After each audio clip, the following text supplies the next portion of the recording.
월말 김어준입니다. 건축미술평론계의 우주 최강자 노성도 박사님 나오셨습니다. 안녕하십니까? 안녕하세요.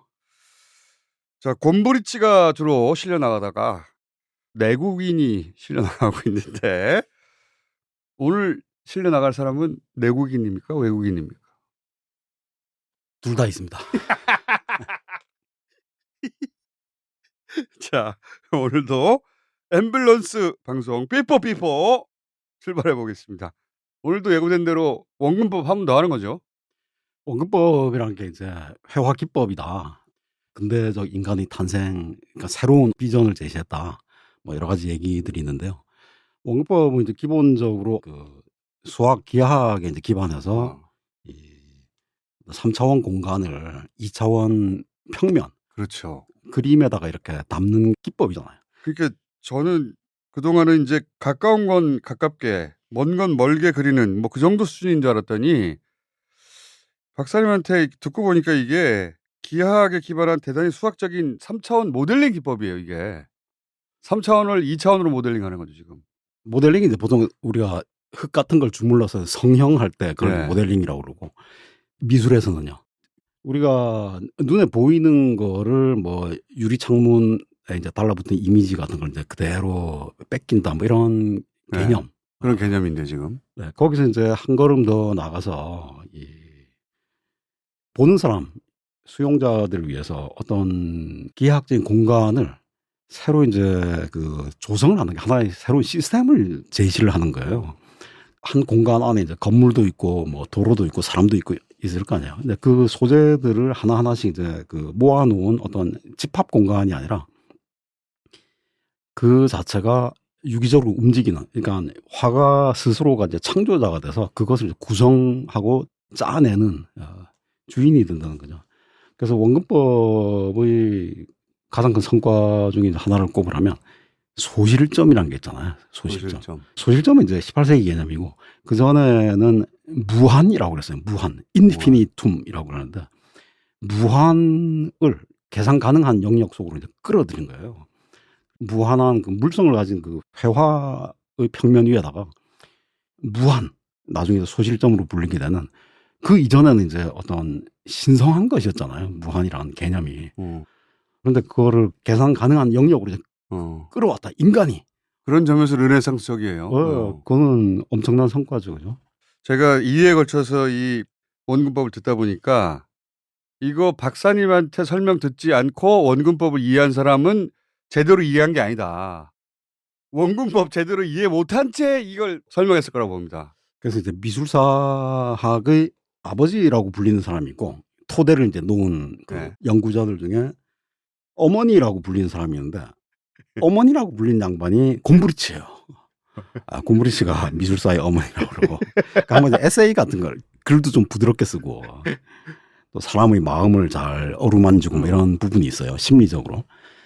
그리고 이제 파놉스키를 아버지라고 부르는데, 그 엄마 아빠 둘이서 싸우는 거예요. 어떤 문제를 가지고 싸우냐면, 그러니까 우리가 지금 르네상스 원근법을 다뤘잖아요.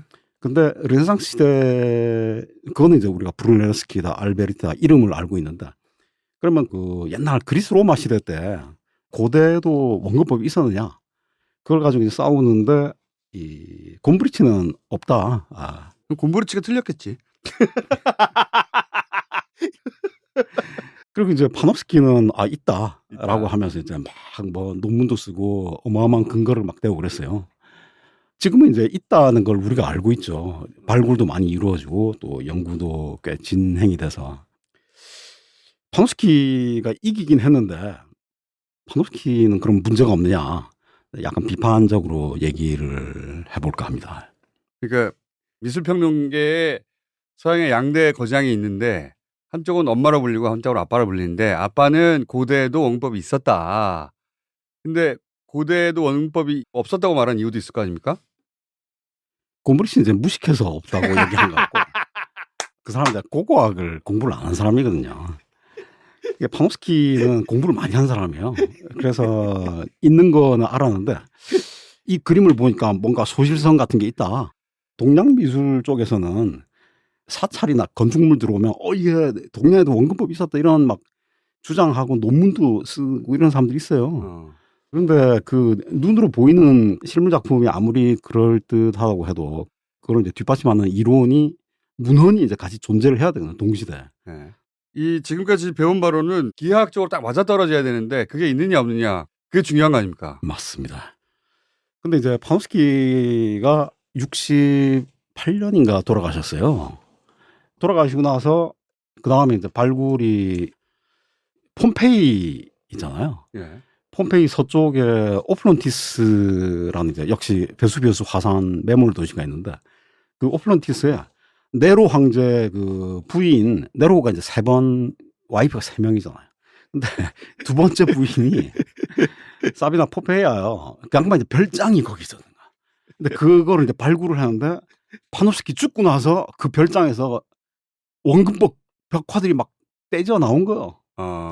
그러니까 한 점으로 모든 그 건축들이 이제 정렬해 있고 우리가 선을 그어봐도 르네상스의 중앙투시 원근법하고 딱 들어맞는 그런 그림들이 막 쏟아져 나온 거야. 그러니까 파노스키 죽고 나서 나온 거야. 아, 그럼 그 사람은 그런 그림을 보기 전에 그런 주장을 한 거예요? 못 보고 죽은 거죠. 그러니까 자기는 있을 것이다라고 예측한 거네요? 근데 파노스키 쓴 책을 읽어보면 예. 고대의 그런 원근법적으로 그려놓은 그림은 한 점도 살아남지 못했다. 분명히 있다고는 확신했는데 실물은 없다. 이렇게 이제 책으로 써놨어요. 근데 실물 지금 엄청나게 많이 나왔어요. 그 이후에. 그럼 그 사람 어떤 걸 근거로 해서 있다고 주장한 겁니까? 그 양반은 이제 책에서 그 단서를 이제 찾아놨는데 두 군데입니다. 같은 책에서 이제 두 군데 그 얘기가 나오는데 우리가 몇 번 얘기했었던 그 비트루비우스라고 있잖아요. 네. 고대 건축론 10권. 맞습니다. 건축 10서 쓴 비트루비우스 책을 보면 내가 이걸 다 아네 이제. 하도 많이 들어가지고. 거기에 두 차례 그 얘기가 나오는데 한 번은 평면도, 인면도, 조감도 얘기가 나와요. 이코노그라피아, 오르토그라피아, 스케노그라피아 뭐 이런 말을 쓰면서 딴 데서는 그런 말 안 나옵니다. 비트루비우스만 쓰는 말이에요. 근데 스케노그라피아 그 조감법, 그러니까 조감법이라는 게 우리가 정면에서 본 게 이제 인면도고 그 다음에 전체를 조감하는 3D로 이제 조감하는 게 이제 조감도인데 그러니까 3D로 조감하는 작도법, 도해법을 이제 설명을 하면서 스케노그라피아는 이런 것이다라고 했는데 그거를 이제 파노스키가 딱 얹은 거예요. 뭐라고 써놨냐면 모든 선들이 콤파스의 중심에 일치한다. 모든 선들의 일치는 콤파스의 중심이다. 원 그리는 콤파스. 맞습니다. 네. 원 그리는 그 콤파스인데 모든 선들이 쫙 모여가지고 콤파스의 중심에 달라붙는다는 뜻인데 그 모든 선들이란 거를 이제 양반 이제 소실선으로 생각을 합니다. 그다음에 이제 콤파스의 중심이 뭐냐? 콤파스로는 우리가 이제 원을 그릴 수 있는데 원은 평면이잖아요. 거기 이제 중심이 딱 있고 그럼 그 원의 중심을 그 콤파스 중심이라고 한 거냐? 그 이제 라틴어로는 키리키니 켄트룸이라고 센터가 이제 켄트룸. 콤파스의 중심이란 게 콤파스로 작도한 원의 중심이냐? 파노스키 생각에는 그건 아닌 것 같다는 거예요. 이 콤파스라는 게 다리가 2개가 있는데 우리가 원을 그릴 때 다리 하나는 수직으로 딱 세우고 그렇죠. 다리 하나는 약간 벌리기도 하고 약간 좁히기도 하고 막 그러면서 원을 그리는 거 아니에요. 그렇게 해서 이 원을 그릴 경우에 서 있는 다리는 이제 수직으로 고정시켜 놓고 가랭이를 조금씩 벌려가면서 계속 원을 그리다 보면 그게 어떻게 됩니까? 그게 소뚜껑처럼 오목한 구면이 되지 않겠어요? 다리를 조금 벌렸을 때는 조그만 원이 되고 대신 이제 절대적인 전제가 한쪽 다리는 반드시 수직으로 고정이 돼 있어야 되는 거예요. 수직 고정한 다음에 다른 다리를 계속 벌려가면서 오므려가면서 돌리면 결국은 반구체가 만들어져요. 반구체가. 그래서 모든 선들이라는 것이 반구체의 바닥면에서부터 수직으로 이제 쏘아올린. 그러니까 파노스키는 이제 콤파스의 중심이라는 말을 원의 중심이 아니라 두 다리가 만나는 꼭지점이라고 그렇게 본 거예요. 입체로 본 거죠. 입체로 상상한 거예요. 저는 이제 그거 아니라고 생각합니다. 그래서 따라가기 힘들 것 같은데 오늘. 예. 그러니까 파노스키가 이제 워낙 엄청난 사람이니까 야 이거 설득력이 있는 거 아니야? 이 양반이 섣불리 그런 잘 못 알아듣겠지만 하여튼 맞는 말이니까 이렇게 하지 않았을까? 네. 거기에 이제 휩쓸려 가지고 저도 거의 한 20년 동안 막 헷갈려 왔었는데. 이렇게 훌륭한 사람이 잘못된 말을 했을 리가 없어 이렇게 생각하고. 네. 근데 그 양반은 이제 절대 진리는 아닌 거 아니에요, 그죠? 여기서 잠깐 그 르네상스 원근법을 보면 시각 피라미드라고 그래서 예. 우리 눈이 피라미드의 꼭지점이고, 그렇죠. 우리 눈앞에 보이는 대상 그 풍경들이 피라미드의 바닥면이고, 예. 그러니까 피라미드가 이제 옆으로 누운 거죠, 그죠? 예. 그 가운데를 횡단한 면이 그림이 표화다. 예. 그렇게 이제 그렇죠. 알베르티도 그렇게 얘기를 하고. 그림이 날아오는데 내 눈에 도달하는 맞습니다. 지점 그 사이에 중간 하나 딱 잘라서 그 단면을 그린 게 그림이다. 이렇게 이제 설명하는 건데. 그래서 유리창을 중간으로 이제 횡단을 하면 예. 유리창에 달라붙은 이미지가 그림이다.